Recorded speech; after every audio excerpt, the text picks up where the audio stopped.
കൊച്ചി നഗരത്തിലെ രാത്രികൾക്ക് എപ്പോഴും വല്ലാത്തൊരു ഏകാന്തതയുണ്ടായിരുന്നു. പകൽ മുഴുവൻ നീളുന്ന നഗരത്തിൻ്റെ തിരക്കുകൾക്കും ബഹളങ്ങൾക്കും ശേഷം രാത്രിയാകുമ്പോൾ ഓരോ മനുഷ്യനും അവരവരുടെ ഡിജിറ്റൽ ലോകത്തേക്ക് ചുരുങ്ങും. കൃത്യം 11:47 ആ ഡേറ്റിംഗ് ആപ്പ് പണിമുടക്കിയപ്പോൾ മീരയ്ക്ക് തോന്നിയത് പ്രപഞ്ചം അവളെ നോക്കി പരിഹസിക്കുകയാണെന്നാണ്. ഒരു പരസ്യ കമ്പനിയിൽ കോപ്പിറൈറ്ററായി ജോലി ചെയ്യുന്ന മീര കൊച്ചി മെട്രോയുടെ ഒരു മൂലയിലിരുന്ന് തൻ്റെ ഫോണിലേക്ക് തന്നെ തുറിച്ചു നോക്കി നിന്നു. ഹലോ ബ്യൂട്ടിഫുൾ എന്ന് മാത്രം അയച്ച് സംസാരം തുടങ്ങാൻ ശ്രമിക്കുന്ന യാതൊരു താല്പര്യവും തോന്നാത്ത ഒരാൾക്ക് മറുപടി ടൈപ്പ് ചെയ്തുകൊണ്ടിരിക്കുമ്പോഴാണ് ആപ്പ് പെട്ടെന്ന് നിശ്ചലമായത്. സ്ക്രീനിൽ ഒരു ലോഡിംഗ് ചിഹ്നം മാത്രം കറങ്ങിക്കൊണ്ടിരുന്നു. അവൾക്ക് ശരിക്കും ആശ്വാസമാണ് തോന്നേണ്ടിയിരുന്നത്. എന്നാൽ അതിനു പകരം മനുഷ്യരുമായി ഒരു ബന്ധം സ്ഥാപിക്കാനുള്ള അവളുടെ മറ്റൊരു ശ്രമം കൂടി പരാജയപ്പെട്ടല്ലോ എന്ന ഭാരമാണ് അവളുടെ നെഞ്ചിൽ നിറഞ്ഞത്. മെട്രോ കടവന്ത്ര സ്റ്റേഷനിൽ എത്തിയപ്പോൾ മീര പുറത്തിറങ്ങി. ഫോൺ അപ്പോഴും പണിമുടക്കി തന്നെ കിടക്കുകയായിരുന്നു. ചുറ്റും നടക്കുന്ന ആളുകളാരും പരസ്പരം നോക്കുന്നുണ്ടായിരുന്നില്ല. എല്ലാവരും അവരവരുടെ ഫോണുകളിലെ ഇരുണ്ട സ്ക്രീനുകളിൽ തനിച്ചായിരുന്നു. ലക്ഷക്കണക്കിന് ആളുകൾ തിങ്ങിപ്പാർക്കുന്ന കൊച്ചി നഗരം. എന്നിട്ടും എല്ലാവരും തികച്ചും ഏകാക്കികൾ. പെട്ടെന്ന് അവളുടെ ഫോൺ ശബ്ദിച്ചു.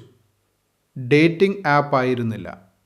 അവളുടെ ഏറ്റവും അടുത്ത സുഹൃത്ത് സാന്ദ്രയുടെ മെസ്സേജ് ആയിരുന്നു അത്. എന്തായി നിന്റെ ഡിജിറ്റൽ പ്രണയം? നിനക്കുള്ള ആളെ കണ്ടുപിടിച്ചോ?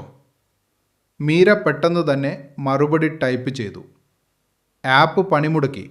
എന്നെക്കൊണ്ട് ഇതൊന്നും ശരിയാകില്ല എന്ന് പ്രപഞ്ചം എനിക്ക് കാണിച്ചു തരികയാണെന്ന് തോന്നുന്നു. സാന്ദ്രയുടെ മറുപടിക്ക് കാത്തു നിൽക്കാതെ മീര ഫോൺ പോക്കറ്റിലിട്ടു. പുറത്ത് നേരിയ മഴയുണ്ടായിരുന്നു. തണുത്ത കാറ്റ് വീശിയടിച്ചപ്പോൾ അവൾ തൻ്റെ ജാക്കറ്റ് ഒന്നുകൂടി വലിച്ചിട്ടു.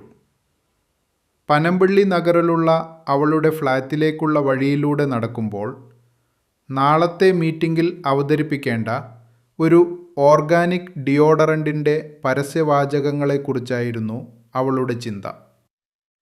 ഫ്ലാറ്റിൻ്റെ പടിക്കെട്ടുകൾക്ക് താഴെ എത്തിയപ്പോൾ അവൾ പെട്ടെന്ന് നിന്നു. അവിടെ ആ പടിക്കെട്ടിൽ ഒരു ചെറുപ്പക്കാരൻ ഇരിപ്പുണ്ടായിരുന്നു. ഒരു ഗ്രേ നിറമുള്ള ജാക്കറ്റ് ധരിച്ച് ചെവിയിൽ ഇയർഫോൺ വെച്ച് തികച്ചും അപരിചിതനായ ഒരാൾ. അവൻ വീട്ടില്ലാത്ത ഒരു തെരുവുവാസിയെപ്പോലെയോ അല്ലെങ്കിൽ മദ്യപിച്ച ഒരാളെപ്പോലെയോ തോന്നിയില്ല. വെറുതെ അവിടെ ഫോണിലേക്ക് നോക്കിയിരിക്കുകയായിരുന്നു. മെട്രോ സ്റ്റേഷനിൽ വെച്ച് അവൾ അവനെ കണ്ടിരുന്നോ എന്ന് അവൾക്ക് സംശയം തോന്നി. മീരയുടെ നെഞ്ചിടിപ്പ് കൂടി. ഇത് കൊച്ചി നഗരമാണ്. യാദൃശ്ചികമായി ആളുകളെ കണ്ടുമുട്ടാം. പക്ഷേ ഇതുപോലെയുള്ള അപരിചിതരെ സൂക്ഷിക്കണം. അവൾ ഫോൺ കയ്യിലെടുത്തു. ആവശ്യമെങ്കിൽ പോലീസിനെ വിളിക്കാൻ പാകത്തിൽ വിരലുകൾ തയ്യാറാക്കി വെച്ചു. അവൻ അപ്പോഴും തലയുയർത്തി നോക്കിയിരുന്നില്ല. തൻ്റെ ഫോണിൻ്റെ സ്ക്രീനിലേക്ക് തന്നെ നോക്കി. ആരോടോ തർക്കിക്കുന്നതുപോലെ വേഗത്തിൽ എന്തൊക്കെയോ ടൈപ്പ് ചെയ്യുകയായിരുന്നു അവൻ. തെരുവു വിളക്കിൻ്റെ വെളിച്ചത്തിൽ അവൾ അവനെ സൂക്ഷിച്ചു നോക്കി. 20കളുടെ അവസാനത്തിലോ 30കളുടെ തുടക്കത്തിലോ ഉള്ള പ്രായം. അല്പം പാറിപ്പറന്ന മുടി.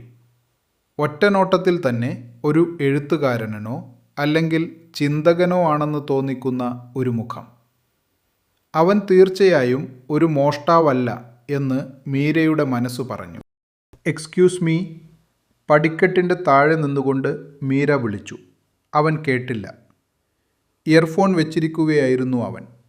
Excuse me. ഇത്തവണ അവൾ ഒന്നുകൂടി ഉറക്കെ വിളിച്ചു. അവൻ ഞെട്ടിത്തിരിഞ്ഞു നോക്കി. വേഗം ഇയർഫോൺ ഊരിമാറ്റി. തളർന്ന എന്നാൽ തിളക്കമുള്ള തവിട്ട് നിറത്തിലുള്ള കണ്ണുകളായിരുന്നു അവൻ്റേത്. അവൻ വേഗം എഴുന്നേറ്റു നിന്നു. സോറി, അവൻ പറഞ്ഞു. ഞാൻ വഴി തടസ്സപ്പെടുത്തിയാണോ നിന്നത്? മീര അവനെ തന്നെ നോക്കി നിന്നു. അതെ, അവൾ പതുക്കെ പറഞ്ഞു. അവൻ ഒരു വശത്തേക്ക് മാറി നിന്നു. പക്ഷേ അവിടെ നിന്നും പോയില്ല. എന്തോ പറയാൻ മടിക്കുന്നത് പോലെ അവൻ അവിടെ തന്നെ നിന്നു. നിങ്ങൾ ഇവിടെയാണോ താമസം? മീര സംശയത്തോടെ ചോദിച്ചു. അവൻ തലമുടിയിലൂടെ കൈയോടിച്ചുകൊണ്ട് പറഞ്ഞു, അല്ല. ഇതിപ്പോൾ ഞാൻ പറയുന്നത് കേട്ടാൽ നിങ്ങൾക്ക് വല്ലാത്തൊരു വിചിത്രമായി തോന്നും. എന്തായാലും പറ. മീര അത്ഭുതത്തോടെ അവനെ നോക്കി. 0%? അത് വളരെ മോശമാണല്ലോ. അതെ, ആപ്പ് പറയുന്നത് നമ്മൾ തമ്മിൽ യാതൊരു സാമ്യവും ഇല്ല എന്നാണ്. പക്ഷെ നിങ്ങളുടെ പ്രൊഫൈൽ കണ്ടപ്പോൾ. അവൻ പെട്ടെന്ന് നിർത്തി. സോറി, ഇതിപ്പോൾ ഞാൻ പറയുന്നത് കേട്ടാൽ നിങ്ങളെന്നെ ഒരു ഭ്രാന്തനാണെന്ന് കരുതും. ആപ്പ് പണിമുടക്കിയതിന് നിങ്ങളെന്തിനാണ് എൻ്റെ വീടിൻ്റെ മുന്നിൽ വന്ന് നിൽക്കുന്നത്? മീരയുടെ ശബ്ദത്തിൽ ചെറിയൊരു ദേഷ്യം കലർന്നിരുന്നു. അവൻ വല്ലാതെ പരുങ്ങി. ആപ്പ് വീണ്ടും നിശ്ചലമാകുന്നതിന് മുൻപ് നിങ്ങളുടെ പ്രൊഫൈലിലെ ഒരു ഫോട്ടോ ഞാൻ കണ്ടു. ആ ഫോട്ടോയുടെ പശ്ചാത്തലത്തിൽ നിങ്ങൾ അറിയാതെ പോസ്റ്റ് ചെയ്ത ഒരു സ്ക്രീൻഷോട്ട് ഉണ്ടായിരുന്നു. അതിൽ ഈ ഫ്ലാറ്റിൻ്റെ അഡ്രസ്സ് വ്യക്തമായിരുന്നു. അവൻ വല്ലാതെ നാണിച്ചതുപോലെ തോന്നി. ഇതൊരു മാതിരി സൈക്കോകളെ പോലെയുള്ള ഏർപ്പാടാണെന്ന് എനിക്കറിയാം.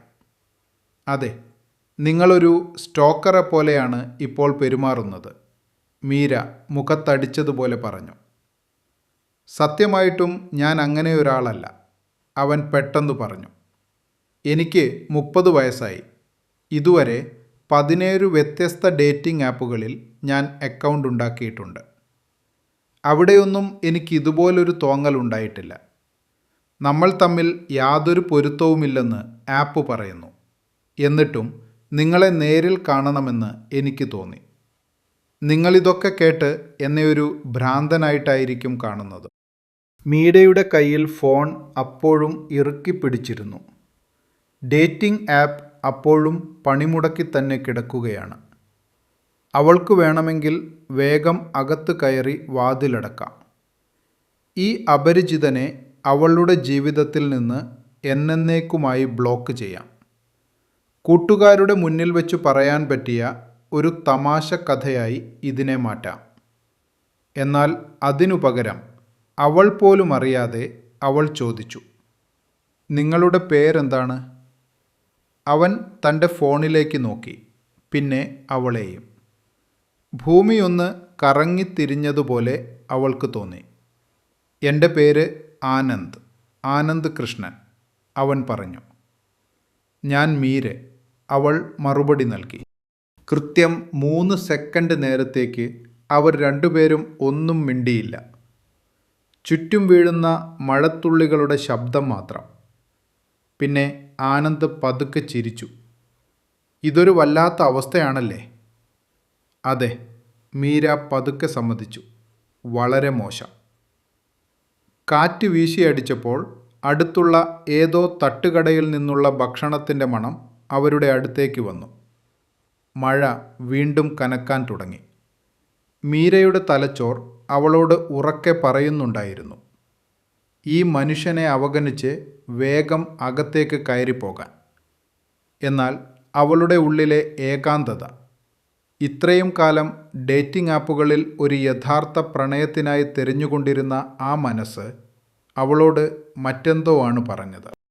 എനിക്കെന്തായാലും ഇതിൽ കുറ്റബോധം തോന്നാൻ പോവുകയാണ്, അവൾ പറഞ്ഞു. എനിക്കും, ആനന്ദ് ചിരിച്ചു. ഇവിടുന്ന് കുറച്ചു മാറി ഇടപ്പള്ളിയിൽ 24 മണിക്കൂറും തുറന്നിരിക്കുന്ന ഒരു കഫേയുണ്ട്, മീര പറഞ്ഞു. ആനന്ദിൻ്റെ പുരികങ്ങൾ മുകളിലേക്ക് ഉയർന്നു. 0% പൊരുത്തമുള്ള ഒരാളോട് നിങ്ങൾ കോഫി കുടിക്കാൻ ചോദിക്കുകയാണോ? ഈ ആൽഗോരിതങ്ങൾക്കൊന്നും മനുഷ്യരെക്കുറിച്ച് യാതൊരു അറിവുമില്ലെന്ന് തെളിയിക്കാൻ. അല്ലെങ്കിൽ നിങ്ങൾ ശരിക്കും ഒരു ഭ്രാന്തനാണോ എന്നറിയാൻ എനിക്കിത് ചെയ്തേ തീരൂ, അവൾ ചിരിച്ചുകൊണ്ട് പറഞ്ഞു. അവർ ആ കഫേയിലേക്ക് നടന്നു. രാത്രിയുടെ ആ യാമത്തിൽ അവിടെ അധികം ആളുകൾ ഉണ്ടായിരുന്നില്ല. മങ്ങിയ വെളിച്ചമുള്ള ആ കഫേയുടെ ഒരു മൂലയിലിരുന്ന് അവർ കാപ്പി ഓർഡർ ചെയ്തു. "പറയൂ," മീര ചോദിച്ചു.